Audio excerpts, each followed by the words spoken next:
नमस्कार, मैं नियाज खान। भारत के प्रथम प्रधानमंत्री जवाहरलाल नेहरू को तो आप जानते ही, लेकिन उनके महिला मित्रों को आप कम ही जानते हैं। इसीलिए जवाहरलाल नेहरू के विरोधी काफी आलोचना करते हैं। उसी कड़ी में एक और बवाल हुआ है और ये है झारखंड का, जहां पर कहा जा रहा है कि जवाहरलाल नेहरू की एक आदिवासी पत्नी भी थी। देखिए ये रिपोर्ट।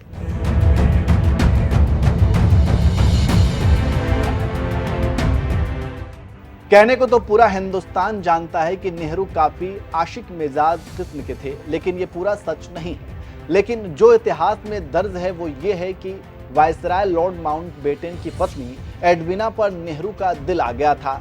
लेकिन एडविना से पहले वायसराय वॉवेल की पत्नी लेडी योगिनी वॉवेल भी नेहरू को दिलोजान से चाहती थी। लेकिन इसमें समस्या ये थी कि वो उम्र में बड़ी थी और शारीरिक रूप से उतनी आकर्षक नहीं थी। इसलिए नेहरू और उनके बारे में उतनी अफवाहें नहीं मिली जितनी एडविन की फैली।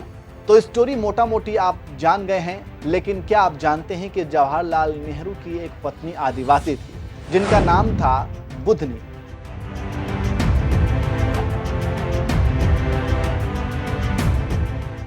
जी हाँ, खबरों की माने तो बुधनी के जीवन में उतार चढ़ाव 1952 में शुरू हुआ, क्योंकि बांध के निर्माण के दौरान उनकी पुश्तैनी जमीन डूब गई।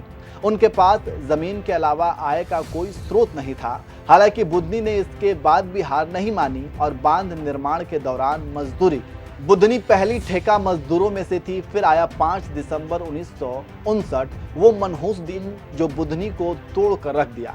दरअसल उद्घाटन के समय नेहरू ने बुधनी को माला पहना दी, जिसका नतीजा ये हुआ कि आदिवासी समाज बुधनी के खिलाफ हो गया और अपने समाज से निकाल दिया।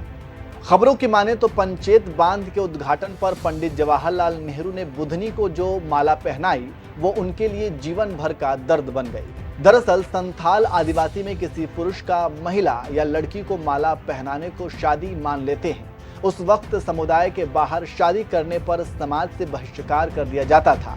तत्कालीन पीएम नेहरू के माला पहनाने को आदिवासी समुदाय ने शादी माना।